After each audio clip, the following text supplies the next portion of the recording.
तर आम्ही साधारण 7:30 वाजता कोकणात पोचलो. म्हणजे जिथं हॉटेल होतं त्याच्यात थोडं आधी एक गाव लागतं, तिथं आम्ही पोचलो होतो. अंधार होता, उघडला तरी कोणच नव्हतं दिसत तिथे. टॉर्च लावून एकदा अख्खा कॉरिडॉर चेक केलं. त्या रूममधून इकडे आल्यावर खूप रडायला लागलं. म्हणजे ते एवढं रडत होतं, अर्धा तास पाऊण तास ते काय थांबलं नाही. 2-2.5 वर्षाच्या बाळाचा मृत्यू पण झाला होता. ते कदाचित तेच असू शकतं. त्याच कारण त्याची जी आत्मा वगैरे असेल ते तिथं अजूनही भटकत असेल. नमस्कार मित्रांनो, मी तुषार आवटी तुमच्या सर्वांचं स्वागत करतो आजच्या नवीन पॉडकास्टमध्ये. आजचे आपले गेस्ट आहे क्षितिज रवळे. यांनी त्यांच्या आयुष्यात घडलेले एक भीतीदायक प्रसंग आपल्यासोबत शेअर केलेला आहे. तो प्रसंग नक्की काय आहे हे जाणून घेण्यासाठी व्हिडिओ शेवटपर्यंत पहा. व्हिडिओ आवडल्यास व्हिडिओला लाईक करा, शेअर करा. अशाच नवनवीन व्हिडिओसाठी चॅनलला सबस्क्राईब करायला विसरू नका. तुमची एक कमेंट आमच्यासाठी प्रेरणादायी आहे. तुमच्याकडे पण असे काय अनुभव असेल तर आम्हाला कमेंटद्वारे नक्की कळवा. तुम्हाला आमच्या पॉडकास्टवरती काय अनुभव सांगायला यायचा असेल तर खाली दिलेल्या व्हॉट्सअप क्रमांकावरती संपर्क साधा.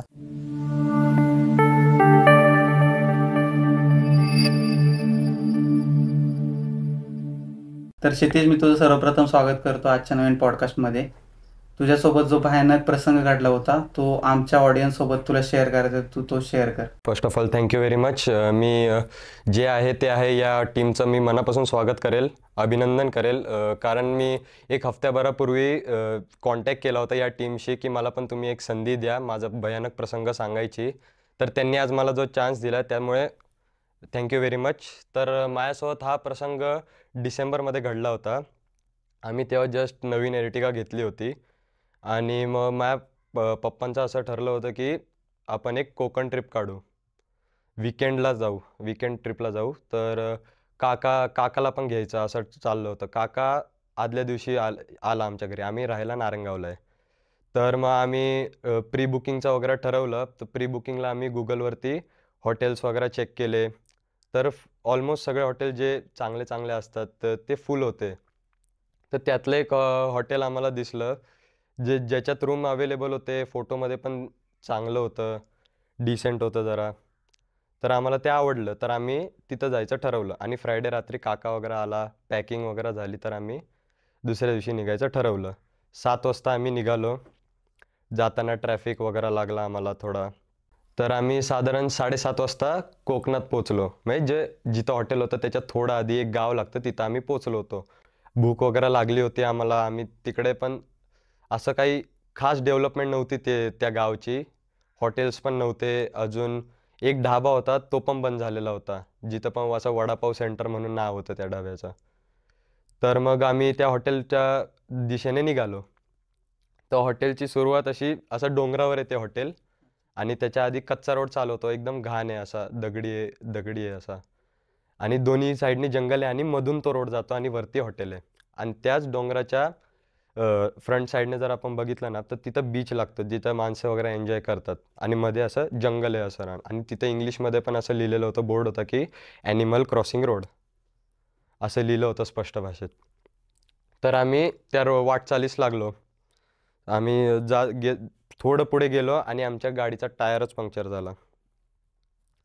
तर जवळपास कुठंच दुकानं नव्हतं, रेंज नव्हती तिथे. आम्ही पॅनिक झालो की आता काय करायचं. लहान बाळं होती. माझ्या काकाची 2 छोटी पोरं आहेत. एक पहिलीत आहे आणि एक फक्त 2 वर्षाचा आहे. आणि माझी एक छोटी बहीण आहे जी आता 4th स्टँडर्डला आहे. तर मग आम्ही ते सगळे पॅनिक झालो होतो. आता पुढचा टायर पंक्चर झाला आहे, गाडी तिथंच थांबली आहे. तर एक नशीब एमर्जन्सी म्हणून आम्ही एक रफ टायर ठेवला होता, जो तात्पुरतं काम होईल आमचं. तो आम्ही जॅक बार वगैरे लावून चेंज केला, माझ्या पप्पाने आणि काकाने मिळून. तर आम्ही गेलो, हॉटेलच्या दिशेने निघालो परत. हॉटेलला पोचलो. हॉटेल बाहेरून दिसायला चांगलंच होतं, जसं फोटोमध्ये होतं वगैरे. गार्डन मस्त होतं. तिथं बॅडमिंटन कोर्ट वगैरे होतं बॅक साईडने खेळायला. त्या एंट्रन्सचं बोलायला गेलं तर 2 नारळाची झाडं होती आणि त्या 2 नारळाच्या झाडापुढे 2 शिवांच्या मूर्त्या होत्या. आम्ही आत गेलो, पण जो त्यांचा पार्किंग स्लॉट होता त्याच्या आधी तिथं एकही गाडी नव्हती. आम्हाला वाटलं इथं कोण लोकं आली आहेत का नाही, का कुठं बाहेर गेलेत. तर तसं काहीच नव्हतं. आतमध्ये गेलो, एकच रिसेप्शनिस्ट होती, फिमेल होती. तर तीच एकटी होती. बाकी कोण वेटर वगैरे किंवा कोण सर्वंट्स त्यांचे असतात हॉटेलचे ऑफिशियल, ते कोणच नव्हतं तिथे. आम्हाला पण थोडा डाऊट आला. आम्ही गेलो, विचारलं की आम्ही असा असा कॉल केला होता इथे प्री बुकिंगसाठी वगैरे. आम्ही 2 रूम बुक केले होते आमच्या नावाने. बोलली ओके सर, मग तिने 2 किल्ले दिले आम्हाला. आणि मग ते एंट्रीच एवढी ही होती, हॉरर होती, की म्हणजे जी आपण एंट्री घेतो मेन डोअरमधून, तर तिथं समोरच एक डॉल होती, वुडन डॉल होती, उभी केली होती. तिच्या हातात रेड फ्लॅग होता आणि तिला हॅट घातली होती आणि त्या हॅटवरती लोगो तो असा हाडांचा फेसचा होता, स्कल होता त्याच्यावर. असं डेंजर. आणि तिथं काउंटरवरती असं म्हणजे ते हॉटेल यूज नाही होत हे सरळ-सरळ स्पष्ट दिसत होतं. घाण होती हॉटेल, असं म्हणजे जाळ्या-बिळ्या लागलेल्या होत्या, स्वच्छता नव्हती काहीच. तर तेवढं झालं बोलणं आमच्यात फॅमिलीमध्ये. आम्ही कीज घेतले, बॅग्स घेतले आणि रूमकडे गेलो. रूममध्ये गेलो, तिथं 12 आणि 14 नंबरचा आम्हाला रूम भेटला. तर 12 नंतर 13 हा नंबर येतो, पण 13 नंबरचा रूमच तिथं नव्हता. असा आम्हाला डाऊट आला. मग माझे पप्पा बोलले, की 13 नंबर हा निगेटिव्ह नंबर असतो. फ्लॅटच्या दृष्टिकोनाने बघितलं गेल्यावर फ्लोर, तर हा निगेटिव्ह नंबर असतो. जास्तीत जास्त हॉटेल्स हा नंबर शक्यतो ठेवत नाही. तर इकडेही तेच असेल. पण तरी एकदा आम्ही विचारलं रिसेप्शनिस्टशी तिला कॉन्टॅक्ट करून. ती बोलली, की असंच आहे निगेटिव्हिटीमुळे आम्ही पण तर जसे सगळे हॉटेल्स मोठे-मोठे फॉलो करतात, आम्ही पण त्यालाच फॉलो केलंय. आम्ही पण 13 नंबर हा नाही ठेवलाय. काहीच टेन्शन घ्यायची गरज नाहीये. ही स्पष्ट बोलून ती गेली आणि आम्ही गेलो रूममध्ये, फ्रेश झालो. रूम पण ठीकच वाटला, तसं काय नाही. फॅन होता. रूम म्हणजे कंजेस्टेड पण नव्हता, असं मोठे होते. जसा रेट होता तसा. तर आम्ही फ्रेश-बिश झालो, चेंज केलं. आता आम्हाला जेवायचं होतं. भूक लागली होती. जवळ-जवळ 8:30 झालेले होते. तर आम्ही त्या रिसेप्शनिस्टकडे गेलो होतो. कारण दुसरं कोणीच नव्हतं. तिथे एक टेलिफोन होता, तो सुद्धा बंद पडलेला होता, जो डायरेक्ट कॉन्टॅक्ट ते रिसेप्शनिस्टकडे जातो. मग फर्स्ट फ्लोअरवर आमची रूम होती. तर खाली जावं लागायचं. तिला सांगायला, की आत्ता आम्हाला भूक लागली आहे. मग मी एकटा खाली गेलो. आम्हाला भूक लागली आहे, आता आम्हाला जेवायचं आहे. तर काय आहे आजचं मेन्यू? तुमच्याकडे काय स्पेशालिटी आहे? तर ती बोलली, की आमच्याकडे काही स्पेशालिटी नाही आहे सर. पहिली गोष्ट आम्ही इथं जेवण बनवत नाही. आम्ही फक्त इथं राहायची सोय देतो. तुम्हाला राहायची सोय दिलेली आहे. तुम्हाला जेवायला दुसरं हॉटेल शोधावं लागेल. तुम्हाला इथून एक 4-5 किलोमीटरवर एक चांगलं हॉटेल दिसेल थोडं गावाच्या पुढे गेल्यावर. व्हेज, नॉन-व्हेज दोन्ही भेटतं तिथे. तर तुम्ही तिथं जावा. तर हा त्या हॉटेलचा निगेटिव्ह पॉईंट ठरला. म्हणजे एक हॉटेल असतं म्हणजे तिथं जेवण-खावण वगैरे ते देणं तर भागच आहे कस्टमर्ससाठी. आणि आम्ही स्टेला आलेलो. तर तसं काय एवढं हॉटेल काय त्या दृष्टिकोनाने खास पण नाही वाटलं. ते फक्त रूम्स वगैरे चांगले होते, तेवढं पुरतं ते चांगलं होतं. मग सगळे असे चिडचिडे झाले, कंटाळले. आता इथं आलो, आता परत एवढं लांब जावं लागेल. आधीच तिथं टायर पंक्चर झालेला, रफ टायर आहे गाडीचा, परत काय झालं तर? पण भूक तर सगळ्यांना लागली होती, लहान बाळ होती सोबत. तर तिथं आम्हाला जावं लागलं. आम्ही गेलो. गावात गेलो. गाव तर सगळं जसं मी सांगितलं डेव्हलप नव्हतं एवढं. तिथं एका आजोबांना विचारलं, "इथं कुठं आहे का ढाबा किंवा हॉटेल खायला?" तर त्यांनी सांगितलं, "एक आजी राहते इथं. ती स्वतःचा ढाबा चालवते. मटण भाकरी, चिकन भाकरी असे फूड आयटम्स ती बनवून देते." तर आम्ही तिकडे गेलो. ते पण हॉटेल असं एकदम एक कच्च्या रोडवर होतं, पत्र्याचं होतं. पण जेव्हा आम्ही तिथं गेलो ना, आजीला सांगितलं, की आम्हाला 8 जणांसाठी जेवण पाहिजे. 5 मोठी जण आहेत. हं. तर त्यांच्यासाठी आम्हाला जेवण पाहिजे आणि लहान बाळांसाठी दूध भाकर बस होईल. मग ती बोलली, की "नाही हो, आम्हाला पण नाही जमणार. आता लेट झाले 8:30-9 वाजले. आता कुठून?" मग थोडी रिक्वेस्ट केली. मग कुठे जाऊन आजीने ऐकलं. रस्सा वगैरे बनवायला आजी एकटी काय करणार म्हणून माझ्या मम्मीने आणि काकीने पण त्यांची थोडी मदत केली. लवकर जेवण व्हायला आता. तो एरिया तर पूर्ण हे होता, अंधार होता. आम्हाला पुढं हॉटेल असेल नाही ह्याची कल्पना पण नव्हती. तर आता तेच एक ऑप्शन होतं आमच्याकडे. तर आम्ही तिथं खायला गेलो. चांगलं होतं जेवण. भाकर-बिकर आम्ही खाल्ली, भात. जेवलो आणि आम्ही आता परत हॉटेलवर निघालेलो होतो. हॉटेलला परत जायची आम्हाला तीच भीती होती, की पुढे रफ टायर आहे गाडीचा. आणि परत जर गाडी पंक्चर झाली तर आपल्याकडे रफ टायरसुद्धा नाही आहे आता. जो आहे तो पण पंक्चर झालेला आहे. तर आम्ही विचार केला आता आलोच आहे तर कुठंतरी बघू एक टायरचं दुकान, नीट करून घेऊ टायर तो पण. तर टायरचं दुकान पण आम्हाला भेटलं नाही. आम्ही जवळजवळ 1 तास फिरलो त्या टायरच्या एका दुकानासाठी. तो टायरचं दुकान पण आम्हाला भेटलं नाही. मग बोलले, की "जाऊ द्या, आता चला हॉटेलवर झोपून घेऊ. लेट झालंय, 10:30 वाजलेत." तर 1 तास जवळ-जवळ आमच्या हॉटेलमध्ये गेला आणि 1 तास असं टायरचं दुकान वगैरे शोधण्यात. रफ रफ टायर तर चालणार नाही त्या रोडवर, पण तो कसाबसा चालला आम्ही हॉटेलपर्यंत सुखरूप पोहोचलो, पण हॉटेलची लाईट गेलेली होती. आमची फक्त गाडीची जी लाईट असते का, आम्ही गाडी चालू करून गाडीतच बसलो. आम्ही बाहेर पण निघू नव्हतो शकत, तिथं एवढं रान आहे. आता प्राणी वगैरे तर तिथं 100% असणारच एवढं रान आहे तर, आणि तिथं बीच पण होतं. तर आम्ही विचार केला की जोपर्यंत लाईट येत नाही तोपर्यंत बाहेर निघायचं नाही, कारण पार्किंग स्लॉट थोडं लांब होतं हॉटेलपासून आणि जाताना पण रान लागतं. हम्म. तर मग आम्ही गाडीतच बसून राहिलो, सॉंग्स वगैरे लावले, ऐकत बसलो. लाईट आली 11 वाजेपर्यंत, काय अर्ध्या तासात लाईट आली. आम्ही गेलो हॉटेलमध्ये, पण ती तेव्हा रिसेप्शनिस्ट नव्हती. आणि हॉटेलमध्ये आम्हाला असं वाटत होतं की आम्हीच एकटे आहोत, कारण दुसरी फॅमिली, गाडी, सर्वंट्स तर ऑलरेडी नव्हते तिथं, ऑफिशियल्स. तर आम्हाला वाटलं आम्ही एकटे आहेत, आणि रूमची चावी आमच्याकडे होते म्हणून आम्ही गेलो. मग तिथं रूमच्या बाहेरच आम्हाला ही दिसली रिसेप्शनिस्ट. तिला आम्ही विचारलं काय लाईट बीट जाते काय, तर ती बोलली सर कधी कधी असं रात्रीचं होतं, हे आजच झालं आहे, आता नाही होणार, काही टेन्शन घ्यायची गरज नाही आहे. मग आम्हाला वाटलं ठीक आहे, होत असेल मध्ये मध्ये, म्हणून आम्ही एकदम चिल राहिलो आणि गेलो रूममध्ये, गेलो आपापल्या. पण मग एक काका आला परत माझ्या रूममध्ये, त्यांना घेऊन थोडं टाईमपास करायला. तर ते अशी चर्चा झाली की आपल्या कुठल्या या हॉटेलमध्ये देवाचा फोटो नाही आहे, काउंटरवर लॅपटॉप किंवा कॉम्प्युटर याची काही सोय नाही आहे, इथं ऑफिशियल्स नाही आहेत, इथं लाईट जाते सारखी, एकच बाई आहे इथं लक्ष ठेवायला, काहीतरी वेगळं आहे या हॉटेलमध्ये. हॉटेल चांगलं आहे पण काहीतरी असं वेगळं असं वाटतंय मला. मग अशी चर्चा झाली, वेगळे वाईब्स येत होते वेगळे तुम्हाला? घाणेरडी वाईब्स येत होते आम्हाला, हॉन्टेड वगैरे असं काहीतरी. मग काका काकी वगैरे ते इकडं आले, बाळाला झोपवलेलं होतं, जेवण बिवून बाळ झोपलेलं होतं, 2 वर्षाचं होतं. काकी इकडे आली, थोडा टाइमपास करायला लागलो. मग काकी एकदा बाळाला बघायला गेली, उठलेलं होतं ते बाळ, रडत होतं तिकडे. तिथं शांत विंत केलं, त्याला दूध बीत दिलं, पार्सल आणलेलं होतं, आणि ते त्याला पाजवलं आणि बाळाला पण इकडे आणलं. तर बाळ त्या रूममधून इकडे आल्यावर खूप रडायला लागलं. म्हणजे ते एवढं रडत होतं, अर्धा तास पाऊण तास ते काय थांबलं नाही. त्याला मोबाईल दिला, त्याची खेळणी दिली, त्याला राऊंड मारायला लावले, त्याला कॉरिडॉरमध्ये राऊंड मारून आणले, त्याला गार्डनमध्ये पण घेऊन गेलेलो, पण तो तिथं पण रडत होता. गार्डनमध्ये गेल्यावर थोडा शांत झाला, पण परत आणलं ना जेव्हा त्याला, आता त्याला सारखं तर गार्डनमध्ये आपण ठेवू नाही शकत. रात्रीची वेळ होती, रान होतं, रानात ते हॉटेल होतं.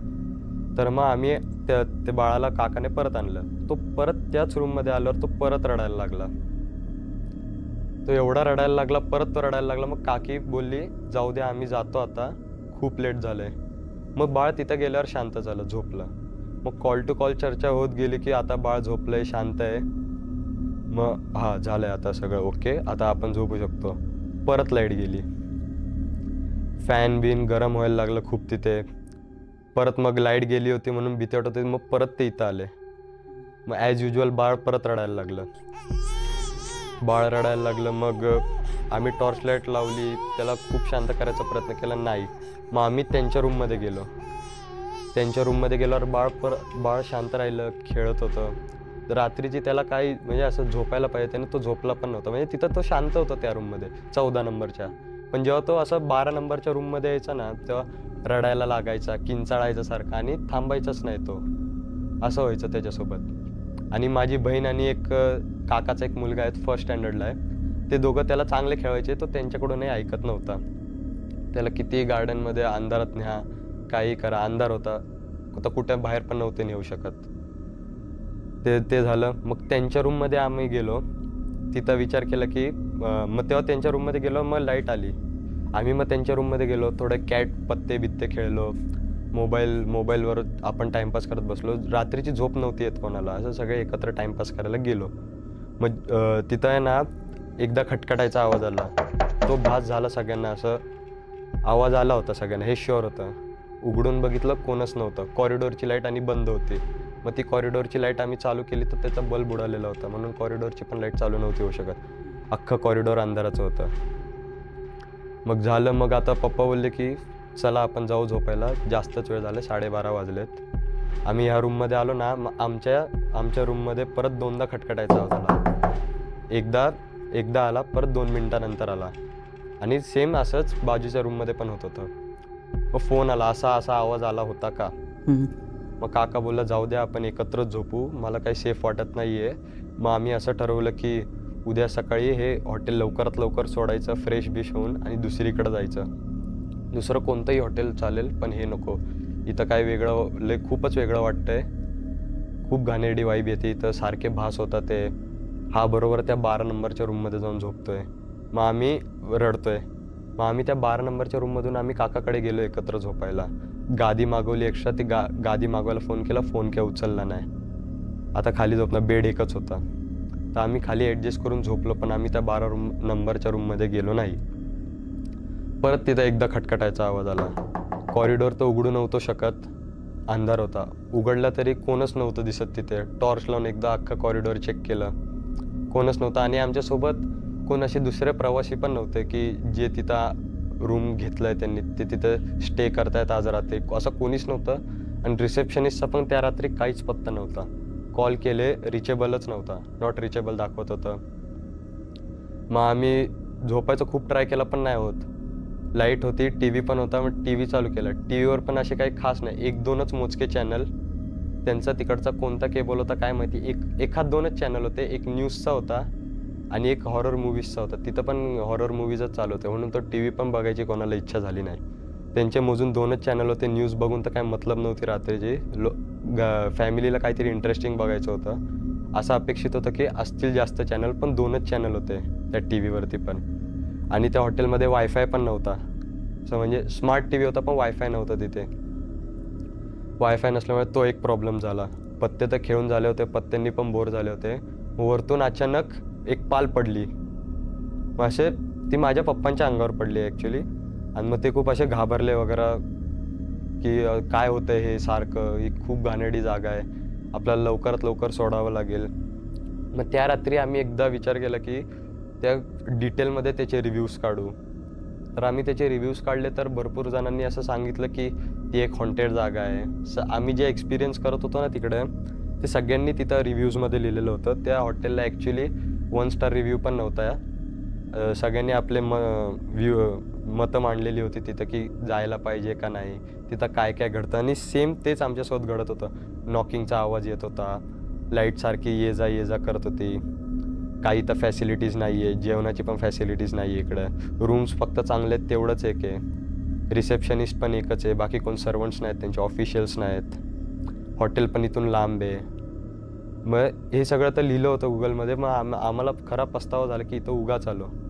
इथं हॉरर लोकांसोबत जे होतं तेच आपल्यासोबत होतं. हे आपण जर आधी बघितलं असतं तर आपण कदाचित इथं नसतो, आपण दुसरीकडे बघितलं असतं. मग तेव्हाच आम्ही ठरवलं की झोप तर येत नव्हती. बाळ ज्याचं टेन्शन होतं त्या बाळाचं, त्याने घेतलं झोपून, त्याला झोपवलं कसं तरी.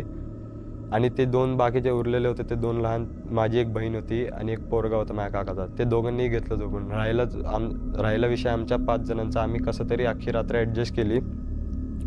सकाळी फ्रेश झालो आणि मग आम्ही निघालो. आम्ही बोललो की आम्ही जरी 1.5 दिवसाचं बुकिंग केलं असेल तरी आम्हाला इथं आता राहायचं नाही आहे. रिसेप्शनिस्टला पण खूप कंप्लेंट्स केली आम्ही. ती बोलत होती फक्त सॉरी सर एवढंच बोलली ती. तुमचा फोन रिचेबल नव्हता, तुमचे टेलिफोन वर्क करत नव्हते, इथं काही फॅसिलिटीज नाही आहे, तुमचे काही वेटर्स ऑफिशियल्स इथं काहीच नाही आहे. आम्हाला गादीसाठी रात्री एमर्जन्सी होती, तर आम्हाला ती गादी पण अवेलेबल नाही करून दिली तुम्ही. कारण तुमचा फोन पण लागत नव्हता, नॉट रिचेबल होता. मग हे काय, हे पटणार नाही आम्हाला. असे आम्ही कंप्लेंट्स वगैरे केली आणि आम्ही ते हॉटेल सोडलं. आता तो दिवस अख्खा आम्हाला कोकणात काढायचा होता. तर आम्ही तेवढा 1-2 तास आम्ही बीचवर टाईमपास केला. त्याच जंगलातून तिथं थोडं बीच होतं. मग आधी तो डोंगर उतरायचा आणि मग असं फिरून मग बीचला जायचं होतं.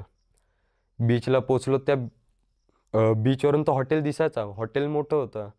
त्या जंगलाच्या असं पायथ्याशी असं बीच होता. आम्ही इकडं होतो. असं फक्त रूट डोंगराच्या साईडने होता. आधी डोंगर उतरायचा आणि मग रूट साईडने होता. तर तिथं पण कोणी असं माणूस तिथं खेळताना पण दिसत नव्हता. आता बीचवर सहजासहजी माणसं असतात, संडेचा दिवस असतो, तर तेव्हा तिथं कोणीच नव्हतं खेळणारं. मग तेव्हा पण आम्हाला डाऊट आला की हा एरियाच सोडावा लागेल आपल्याला. मग आम्ही पण निघालो, थोडं दुसऱ्या बीचवर जायचा ट्राय केला. तिथून एक होतं 15 किलोमीटरवर एक बीच, असं म्हणतात चांगलं आहे ते. तिथं गेलो आम्ही, तिथं टाईमपास केला. तिथं होती लोकं आणि मग तिथं खाल्लं पिल्लं चांगला, तिथं नाश्ता झाला आमचा. जेवण वगैरे झालं तिथंच सगळं केलं आम्ही. एका गाववाल्याने सांगितलं म्हणजे ज्याचं हॉटेल होतं का त्याला आम्ही हे सगळं विचारलं की असं असं. तो बोलला आहे असा असा त्याच्या इतिहास आहे त्या हॉटेलचा, म्हणून तिथं जात नाही कोणी. तो रोड पण एकदम घाण, टायर पंक्चर झालेला होता आमचा. आम्ही हे पण सांगितलं. ते बोलले की तुमच्यासारखे भरपूर जणांनी मला असं विचारलंय किंवा इतर गावच्यांना विचारलंय की असं होतं तिथं आणि टायर पंक्चर होतोच तिथं. तर ते सगळं सांगितलं. मग ते बोलले परत जाऊ नका तिथे. जे काही पैसे दिले ते रिफंडही मागू नका. तुम्ही तुमचं सामान घ्या आणि तुम्ही तिकडून निघून जा. पण आम्ही ते सामान वगैरे ऑलरेडी घेतलेलं होतं म्हणून काही टेन्शन नव्हतं. परत जायचा प्रश्नच येत नव्हता.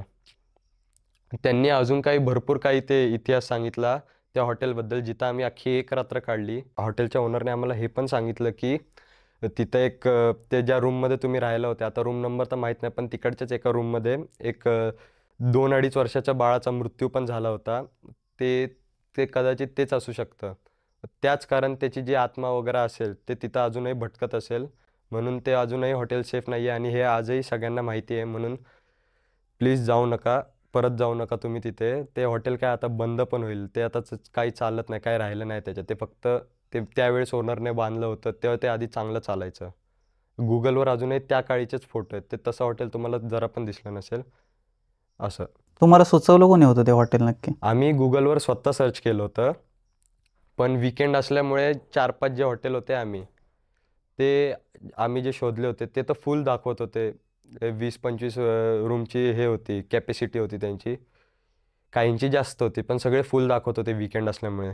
पण आम्हाला जायचंच होतं तेव्हा काहीही करून, कारण सुट्टी वगैरे काढली म्हणजे होती. घाईघाईमध्ये तुम्ही ते बुक केलं हॉटेल? घाईघाईमध्ये रिव्ह्यूज book वगैरे केलं. चेक नव्हते केले नाही तेव्हा? केलेले तेव्हा. फोटोज बघितलेले. फोटोजवरून ते चांगलं वाटलं होतं आम्हाला. धन्यवाद क्षितिज, तू इथे आला, तुझा वेळ काढून आणि तुझ्यासोबत जो भयानक किस्सा घडला तू इथे आमच्यासोबत शेअर केला, त्यामुळे थँक्यू. Thank you very much. धन्यवाद क्षितिज. अशा हॉटेलला कधी परत जाऊ नको.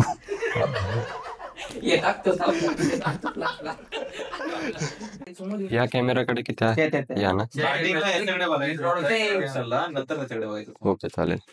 तर क्षितिज, मी तुझं सर्वप्रथम स्वागत करतो आमच्या नवीन पॉडकास्टमध्ये. तर तुझ्यासोबत पण एक भयानक प्रसंग घडला होता, तो आमच्या युजरसोबत तू शेअर. नमस्कार मित्रांनो, मी तुषार आवटी तुमच्या सर्वांचं स्वागत करतो आजच्या नवीन पॉडकास्टमध्ये. आजचे आपले गेस्ट आहे क्षितिज रवळे. यांनी त्यांच्या आयुष्यात घडलेला एक भीतीदायक प्रसंग आपल्यासोबत शेअर केलेला आहे. तो प्रसंग नक्की काय आहे हे जाणून घेण्यासाठी व्हिडिओ शेवटपर्यंत पहा. अशाच नवनवीन व्हिडिओसाठी थांबा, थोड्या वेळ मी परत बोलतो.